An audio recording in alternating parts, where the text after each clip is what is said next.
So I decided to make some audio casts since it's a little easier to set up and allows me to get my thoughts out a little quicker.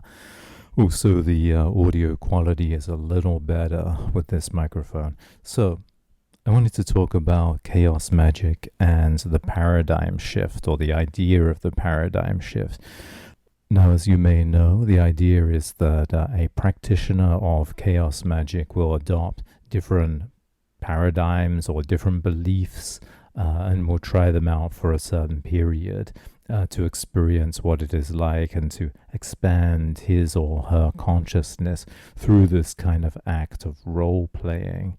And so a chaos magic practitioner might decide to be a Voodoo priest or a Voodoo believer one week, and then a believer in the Kabbalah the next week, an Orthodox Christian after that, and then a militant atheist after that. And then all of these kind of paradigms or paradigm playing fitting into the broad worldview of chaos magic. Now, I think there are some problems with chaos magic, and there are some interesting points as well. And I think both of those go back to the fact that it was very revolutionary at its time, being gestating, we might say, during the 1970s and 80s, and possibly even the first couple of years of the 1990s. And that was a period of time that is almost entirely alien to our own, and was certainly a lot more conservative in many different ways than we are today. And much of what we see around today would have been unthinkable even 20 years ago. And chaos magic was certainly sort of radical and experimental, and was pushing the idea of experimentation and sort of playing with different things, which would have been a kind of a shock to the system at the time. But now I think is almost the norm. It's almost the conservative opinion. I don't mean that in a political sense, but the conservative opinion being the one that one should always say at a party or on television, or what we can expect the TV host to say, or any kind of celebrity to say.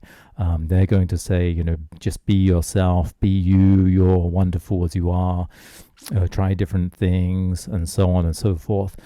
Contrast that with the almost unthinkable belief system of, say, a century ago, or a little more than that, when probably the prevailing sentiment would have been do your duty. Bear in mind, a century ago would only have been a year or so after World War One.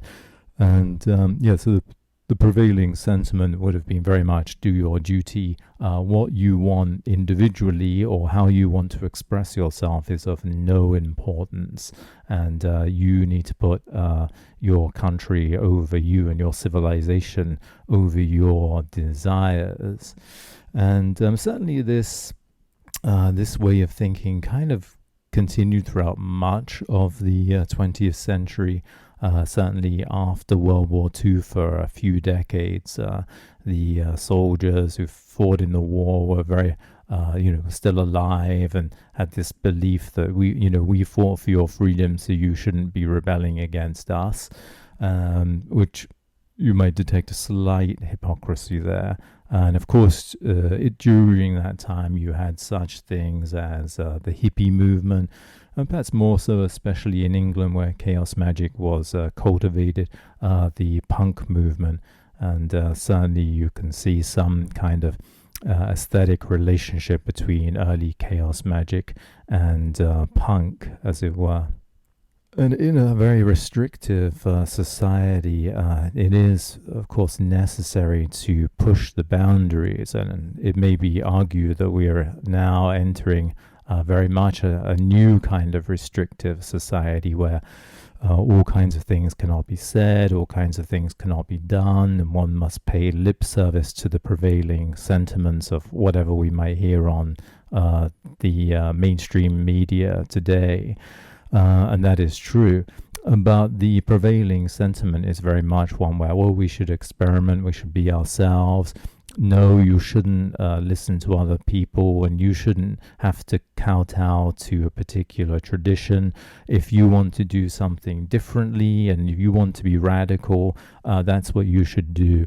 And I think peculiarly we see this very much on the fringes, quote unquote, but we also see this in the mainstream. There's no, in a sense, getting away from it. The problem is that if you're always being yourself, how can you develop? To develop in anything requires that you take something seriously. And paradigm shifting may be a good idea in a certain sense. And that is, today we definitely do not want to listen to the other side, particularly in politics, which is very polarized. We don't want to understand the concerns or fears of the other side. I'm not especially political. I find it a bit frustrating, but that is the sentiment of the political, that we mustn't even conceive of why they could be concerned about something, because that would be to surrender to extremism or something. And so this idea of paradigm shifts, where you become a Christian, then an atheist, then a Voodoo priest, or whatever it may be, this seeing the world from different perspectives is a very healthy one, actually.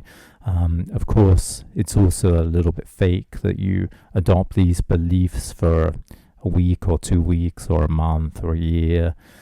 And again, certainly within the world of alternative spirituality, let's say, you do find that this sort of paradigm shifting is the kind of norm, in a way that that many practitioners of different alternative spiritual fields will not just have one tradition that they're involved with, but multiple traditions. And just listening to authors on the esoteric and the occult and magic, almost inevitably they will say something like, well, yes, I am a part of this Kabbalistic tradition, Hermetic tradition, but I'm also a Voodoo practitioner, and I'm also a Wiccan third degree, and so on and so forth. And doubtlessly, some people can manage to integrate different traditions. And I think as you become more and more adept, that is the case, that you can see parallels between different traditions. But most people, I think, are really just jumping from one thing to the next, because it's each tradition is not satisfactory in itself, at least as they encounter it, because they are unable to go deep enough into any one tradition. Now, the other point of paradigm shifting is the belief that belief in itself is a tool, so that if I believe something, I will therefore affect my destiny, and I might even affect the world itself, whether that's the world around me or the world more broadly. So if I believe that I am a militant atheist, that's going to affect the decisions I make, but in some respects it might affect society in this kind of butterfly effect, where a butterfly taking off the wind that it stirs up will have some kind of effect in the environment, maybe very tiny, but that effect will accumulate over time, and to the point where it causes a hurricane. This is the theory, at least. So adopting a belief will, of course, cause me to act in different ways, and these little ways will accumulate, and eventually it will change the world. And maybe the actions aren't even important, that somehow through chaos magic, the belief itself will simply impress itself upon the world and change the world itself. I would say that belief absolutely is important. And again, this idea of believing in ourselves is very contemporary and really maybe one of our main beliefs today, at least when we look at the sort of mainstream culture, mainstream media, internet gurus, and so on. And it's certainly true that you do have to believe in yourself and you have to believe what you're doing. But of course, this belief should be backed up by experience and backed up by practice in something. So if I want to be a world-renowned painter, if I'm starting out and I've never painted, I can believe, for example, not that I'm a great artist, but I can believe that that I have the kind of mind that will be able to learn and the kind of dedication and persistence that will be necessary to reach that goal. And maybe I can believe that I have a certain aesthetic sense as well. So I believe that I can do it. But then when I start practicing, things have to change a little bit. I have to acknowledge that the paintings that I do that aren't any good, that I have the persistence to keep going and to improve. And then as I begin to make one or two or three successful paintings, I can see and visualize the future and what an exhibition of my work might look like, and so on and so forth. So my belief can build on my experience, or I can push my experiences again because of my belief. So there's a relationship between belief and practice and belief and experience. And of course, one can have an absolutely long-term goal, but again, it has to be based on something. There has to be some potential for it to come true. It can't be simply wishful thinking. Now, in regard to paradigm shifting again, certainly we need to be a little more open-minded to different beliefs and to people's concerns, perhaps. And I think always thinking outside of the box and being creative. So in that sense, paradigm shifting sounds to be a very valuable thing. However, I would think, and I would suggest that actually the way you really understand other traditions is not by kind of faking being a believer for a week or a month or a year. It's actually by doing serious study about these beliefs. If you really want to know what a Christian believes, of course there are all types of Christianity, from evangelical to Russian Orthodox, but if you wanted to believe, let's say, you wanted to know what a Russian Orthodox Christian thinks, you'd really be better off reading about Russian Orthodoxy and reading the words of the best representatives of that tradition. Or if you want to know what a militant atheist thinks, you could read the different atheist thinkers, Richard Dawkins or whoever. And, when you read them, you'll probably agree with some things and disagree with others, but at least you will be able to contemplate these ideas, and rather than just pretending to believe, it is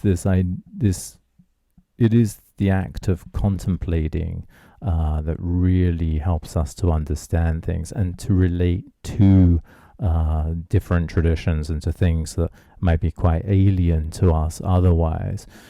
So contemplation is certainly very important. And it is also important in belief as well, as we move towards a particular goal. And I would strongly suggest that instead of adopting different paradigms, though studying different traditions and different points of view and different worldviews, certainly, but rather than that, really focusing on your life goal and on your maybe smaller goals throughout the week or the month. Still, that too requires contemplation, because it's easy to get sidetracked. You'll get new information, new ideas, and you always have to think about these things. And by contemplation, I mean something specific, the idea of sort of meditating on a particular thought or idea or information, really not trying to impose a conclusion on it, but really allowing the conclusion to arise through just probing what it is about, asking genuine and serious questions about it, unbiased, not trying to impose your worldview on it, but allowing the worldview of it to emerge through that process. Well, to wrap up this short talk on chaos magic and paradigm shifts, again, I would say that the first point being that much of what was radical and dangerous and daring 30, 40, 50 years ago when chaos magic was emerging, or a little less than 50 years ago, today is really the status quo and the norm. And the problem with this sort of radical experimentation, which is pushed on the fringes but also pushed in mainstream society as well, is that it can be a distraction where it keeps you from yourself. What good is it for you to adopt this belief, then that belief, then another belief? Fine, but you really want to focus on who you are and who you can become. I would say not to get distracted by all these different things. Find something you want to be good at and practice it and stick with it. And so the second point really of being, yes, although paradigm shifting can be, to be perfectly blunt, quite fake, and it's kind of what most people are doing every day anyway. Most people are dilettantes, most people are dabblers, most people can't stick with anything or go deep enough into anything that it's profound and meaningful for them. And more importantly than that, most people can't go deeply enough into anything that they come out the other side of the tunnel themselves. And that really, I think, is the aim, that you want to enter into something, whether that's religion or spirituality or some other practice like art or martial arts. The point is not ultimately to be just like someone else but a bit better, or just like someone else but a little bit worse. It's to come out the other side with an understanding that enables you to be more you than you could ever have been if you had not have experienced that tradition. And so I would say, again, enter something with seriousness of mind and seriousness of purpose. While sure, absolutely, looking at different traditions and seeing how they relate to yours. Let's take martial arts. If you practice, let's say Kung Fu, as I practiced for many years, why not learn about karate or MMA or jiu-jitsu or boxing? And of course, you'll understand your own practices and your own tradition a lot more if you do that. But at the same time, you don't want to go to one lesson here and one lesson there. You want to be serious and relate to other traditions because you have a profound understanding of your own. And lastly, in regard to belief as a tool, yes, belief is a tool. But that's precisely why you should focus your belief. It shouldn't be just believing for the sake of it, or believing because you want something temporary. You should focus your belief on you and what you can achieve in your life. What is your life's purpose? What is your life's purpose? That is the question. That is where your belief should be going. And that may sound very secular, and it may be okay if it is secular, but I would say that it's also a profound spiritual truth. You want to become yourself. That is the point. That is the idea of natural law, that you are something in potential, but you can become something actually, and that is what you are destined to be. That's your destiny. That's your spirit that you are let's say, unveiling to the world and to yourself. So I will be speaking more about magic, chaos magic, the mind, positive thinking, all of those good things. It doesn't mean for 1 minute that I'm endorsing different any specific tradition, but let's look at things seriously and profoundly, and see how they can actually help us to become who we should be. Well, thanks very much. You can check out my website, link below. It's angelmillar.com, ANGELMILLAR.com. I'm posting a lot of articles on spirituality and self-development, hypnosis, the mind, and many things that you really will not find elsewhere, all intended to help you become the best that you can be. Thanks very much. I'll speak to you again very soon.